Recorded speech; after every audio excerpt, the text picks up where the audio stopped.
जब भी किसी व्यक्ति ने पाप किया तो वो हमेशा परमेश्वर की उपस्थिति से दूर हुआ।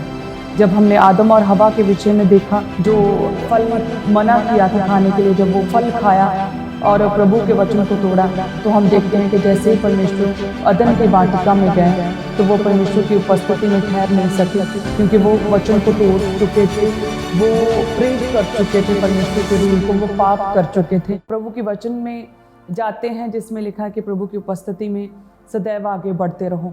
सो हर एक व्यक्ति, जितने भी लोग मसीह में हैं, सो मसीह में ये एक बहुत इम्पॉर्टेंट बात है कि परमेश्वर की उपस्थिति हमारे जीवनों में बनी रहे, परमेश्वर की उपस्थिति हमारे जीवनों में वास करे, और हम इस धुन में रहने चाहिए कि एक मिनट भी परमेश्वर की उपस्थिति हमारे जीवनों से कभी भी कम ना होने पाए।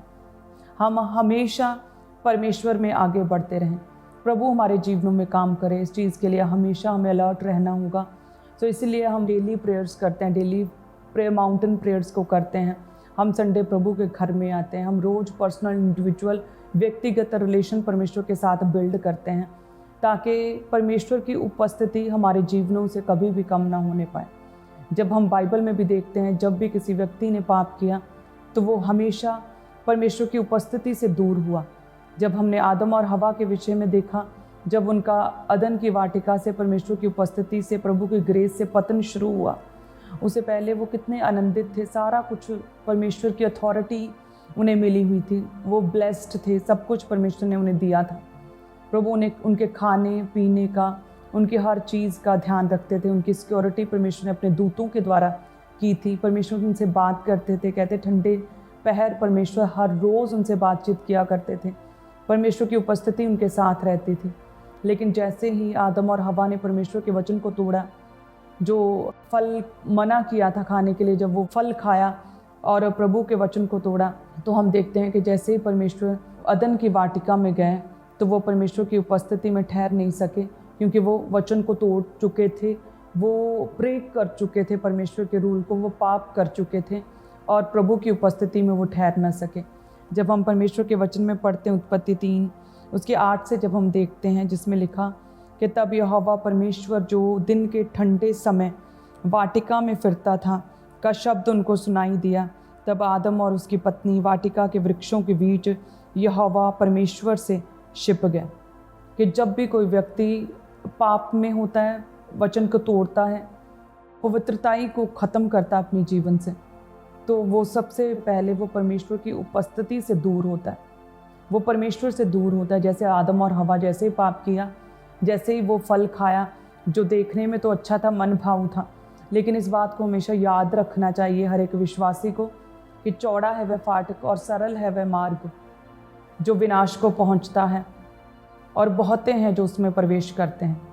सो जैसे हवा ने जब उस फल को देखा और सर्प ने कहा ये फल खाने में बहुत अच्छा है, देखने में मन भाव है, तो इसे तू खा।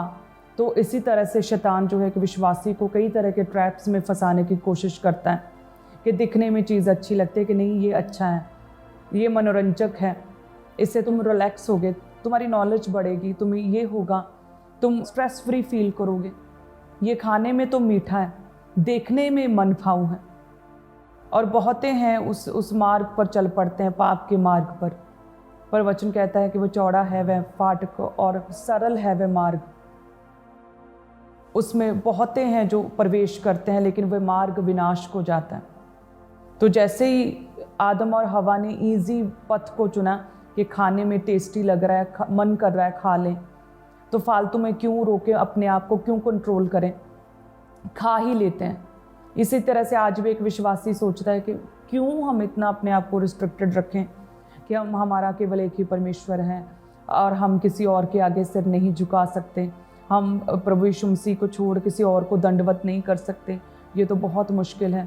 हमें अपने रिलेटिव्स के, अपने आसपास के, अपने सगे संबंधियों के घरों में जाना होता है, उनके फंक्शंस पार्टीज़ को भी अटेंड करना होता है, उनके रिलीजियस एक्टिविटीज़ को अटेंड करना होता है, ये तो बहुत मुश्किल है।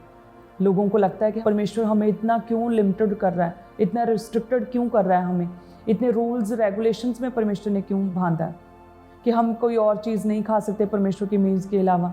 हम जय मसीह के अलावा हम परमेश्वर के नाम को महिमा जब देते हैं तो जय मसीह के द्वारा देंगे, प्रेज द लॉर्ड के द्वारा हम बात करेंगे। हम और कुछ नहीं बोल सकते हैं। तो लोगों को, एक विश्वासी को ये चीज़ें रिस्ट्रिक्टेड लगती हैं। उन्हें लगता है कि परमेश्वर हमें शायद बहुत बांध रहा है, हमें परमेश्वर शायद दुनिया से बहुत अलग कर रहा है, बहुत कट आउट कर रहा है, और ये बहुत मुश्किल है, हम ऐसे कैसे सर्वाइव करेंगे। यदि हम किसी के नहीं जाएंगे तो लोग कैसे हमारे आएंगे। तो याद रखें कि कठिन है वह मार्ग जो कि जीवन को जाता है, और थोड़े हैं जो उसमें प्रवेश करते हैं।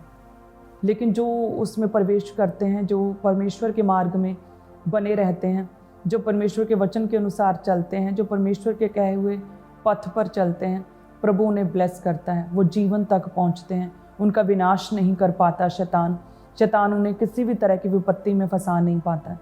हालेलुया।